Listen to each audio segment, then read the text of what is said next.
ఓం శాంతి.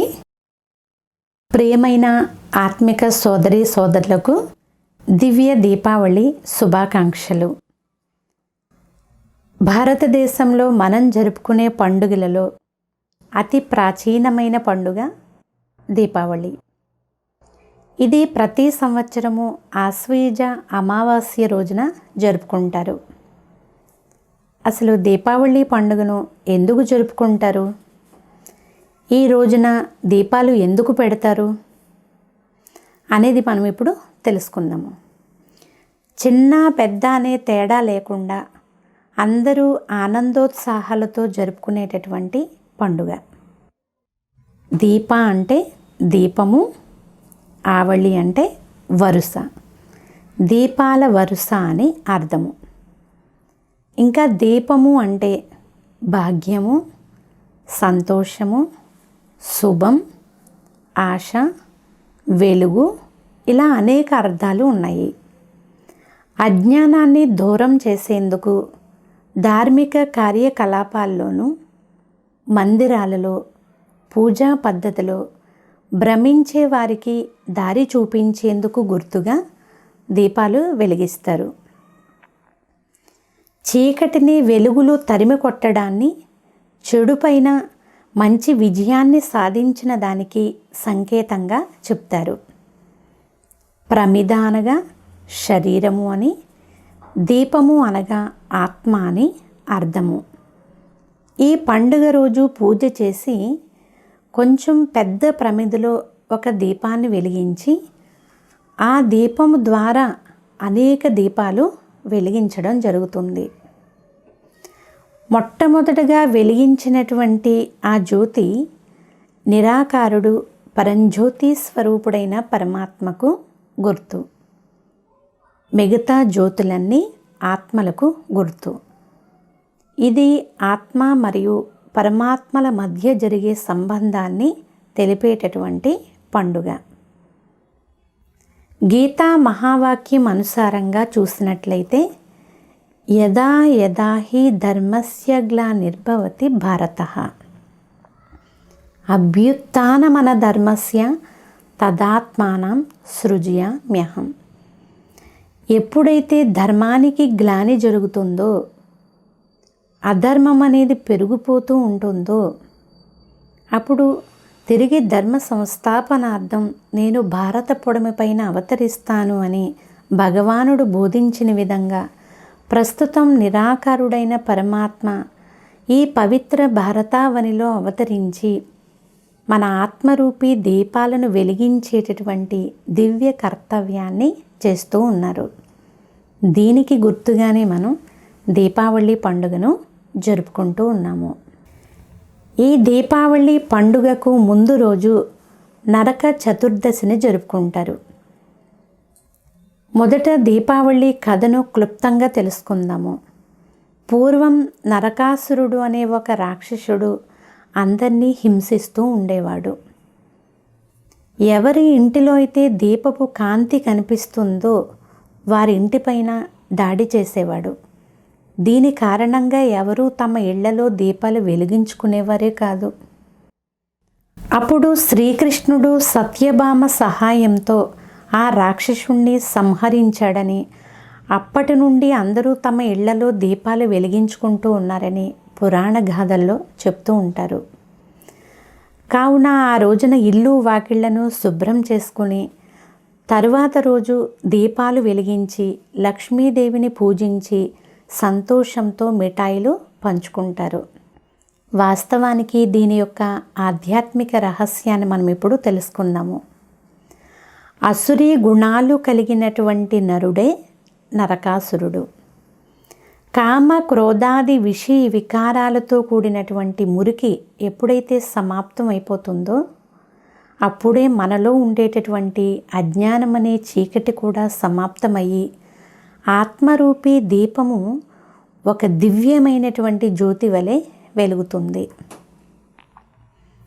అప్పుడు ఆత్మ దైవత్వంతో మంచి లక్షణాలతో లక్ష్మి వలె తయారవుతుంది. కానీ చాలా జన్మల నుండి మనలో పాతుకుపోయినటువంటి చెడ్డ గుణాలను తొలగించుకోవాలి అంటే దాని కొరకు కొంత సాధన కూడా చాలా చాలా అవసరం. సాధన మొదలు పెట్టగానే ఇవి అంతం కూడా కావు. ఆ సాధనలో కూడా ఎప్పుడైతే పరిపూర్ణ స్థితికి మనం చేరుకుంటామో అప్పటి వరకు కూడా ఈ చెడ్డ గుణాలు అనేవి మన మానసిక స్థితిని హెచ్చుతగ్గులు చేస్తూనే ఉంటాయి. అందుచేతనే దీపావళి రోజున మొదట దీపాన్ని వెలిగిస్తారు, తర్వాత బాణాసంచాను కాలుస్తారు. ఎప్పుడు మనం మన ఆత్మరూపి జ్యోతిని వెలిగించుకునే ప్రయత్నాన్ని మొదలు పెడతాము, మన లోపల ఉండేటటువంటి పాత సంస్కారాలు నెమ్మదిగా బయటపడుతూ ఉంటాయి. దీనికి గుర్తుగానే కదా బాణసంచాను కాల్చడం జరుగుతుంది. చిటపటలాడేటటువంటి సంస్కారాన్ని సమూలంగా కాల్చివేయడానికి గుర్తే కాకర పొవ్వొత్తి. జ్ఞానం అనేటటువంటి మందుతో బుద్ధి అనేటటువంటి బుడ్డిలో సుఖము, శాంతి, సంతోషాన్ని నింపుకొని సర్వాత్మలను సంతోషపరిచిన దానికి గుర్తే చిచ్చుబుడ్డి. బుద్ధి అనే భూమిలో జ్ఞాన మదనం జరిగిన దానికి గుర్తే భూచక్రము. మంచి మనస్సుతో నోటితో జ్ఞానమనే ముత్యాలను అందించిన దానికి గుర్తే మతాబులు.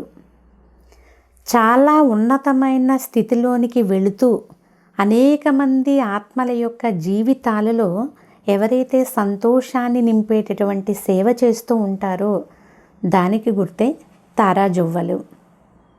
స్థూలంగా బాణాసంచా కాలుస్తూ కొంత సమయం మనం ఆనందాన్ని అనుభవం చేస్తూ ఉంటాము. కానీ దానితో పాటు ఆత్మరూపి దీపాన్ని వెలిగించుకుని వికారాల రూపీ బాణాసంచాను ఎప్పుడైతే కాలుస్తామో అప్పుడు ఆత్మ సర్వ అలంకార శోభిత శ్రీ మహాలక్ష్మిగా అవుతుంది. అన్ని దైవీ లక్షణాలు కలిగినటువంటి ఆత్మయే లక్ష్మీదేవి.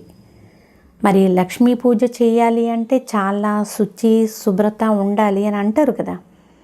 కేవలం ఒక గదిలో, ఒక పూజ గదిలో ఒక మూల శుభ్రమైనంత మాత్రాన లక్ష్మి ఆ ఇంట్లోనికి ప్రవేశం కాదు. పూర్తి ప్రపంచమంతా ఎప్పుడైతే పరిశుభ్రంగా అయిపోతుందో అప్పుడు లక్ష్మి ఈ భూమిపైన అడుగు పెడుతుంది. శుభ్రమైపోవడము అంటే అసలు వికారాల యొక్క అంశము కూడా లేకుండా నిర్వీకారిగా ఎప్పుడైతే తయారవుతుందో అప్పుడు ఈ భూమిపైన సతయుగం మొదలవుతుంది. శ్రీ లక్ష్మీనారాయణులు ఆ యుగాన్ని పరిపాలన చేస్తారు. అక్కడ ఉండేటటువంటి ప్రతి ఆత్మ సదా పవిత్రత ప్రకాశంతో వెలుగుతూ ఉంటుంది. కావున అక్కడ ప్రతిరోజు దీపావళిగానే ఉంటుంది. రామాయణంలో కూడా దీపావళి గురించి చెప్తూ ఉంటారు. రాముడు రావణుణ్ణి వధించి అయోధ్యకి తిరిగి వచ్చిన శుభ సందర్భంగా ప్రజలందరూ కూడా దీపాలు వెలిగించి పండుగ చేసుకుంటారు అని అంటారు. ఎప్పుడు విషయ వికారాలపైన విజయాన్ని పొందుతామో అప్పుడు మనసులో ఘర్షణ, అంటే యుద్ధం అనేది అసలు ఉండనే ఉండదు. యుద్ధం చేసేవారిని యోధులు అని చెప్తారు. అసలు యుద్ధం చేసేవారు లేనటువంటి ప్రపంచాన్ని అయోధ్య అని చెప్తారు. అలాంటి ప్రపంచంలోకి మనం వెళ్ళాలి అంటే దానికి తగినటువంటి దివ్య సంస్కారాన్ని మనం ఇక్కడే తయారు చేసుకోవాల్సి ఉంటుంది.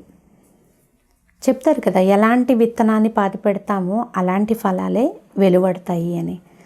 అలాగే మనం ఇక్కడ ఎలాంటి దైవీ సంస్కారాలు అలవర్చుకుంటామో భవిష్యత్తు కూడా అలాగే ఉన్నతంగానే ఉంటుంది. అందుచేతనే వ్యాపారస్తులు దీపావళి రోజున తమ పాత ఖాతాలను సమాప్తి చేసి కొత్త ఖాతాలను ప్రారంభిస్తూ ఉంటారు. అనగా మనస్సులో ఉన్న పాత వికారీ సంస్కారాలను సమాప్తం చేసుకొని నూతన దైవీ సంస్కారాలను అలవాటు చేసుకోవాలి. దీపావళి రోజున నూతన వస్త్రాలు కూడా ధరిస్తూ ఉంటారు. అనగా దివ్య జ్ఞానము ద్వారా ఆత్మజ్యోతిని ఎవరైతే వెలిగించుకుంటారో వారికి రాబోయే నూతన యుగంలో నూతన దైవీ శరీరం లభిస్తుంది. అమావాస్య అంటేనే చీకటి. అమావాస్య చీకటి నాడు మెరుస్తూ ఉన్న కాంతులతో అంబరాన్నంతా నింపేటటువంటి రోజు సంవత్సరంలో కేవలం దీపావళి మాత్రమే. ఈశ్వరీయ జ్ఞానము, రాజయోగ శిక్షణ ద్వారా మనస్సు అనేటటువంటి మందిరాన్ని మనం స్వచ్ఛంగా చేసుకుని సదా వెలిగే పరమాత్మ శివునితో మన ఆత్మజ్యోతిని ప్రజ్వలితం చేసుకొని సత్యమైన భావాలు కలిగినటువంటి సత్యభామగా అయి అసురీయ అవగుణాలను, పాత సంస్కారాల యొక్క ఖాతాను సమాప్తం చేసి దైవీ గుణ సంపన్నులుగా అవుదాము. కావున అందరూ ఈ సంవత్సరం సత్యమైనటువంటి దీపావళిని జరుపుకొని అందరి జీవితాలలో సంతోషపు మత్తాబులు విరబూయాలని ఆశిస్తున్నాము. ఓం శాంతి.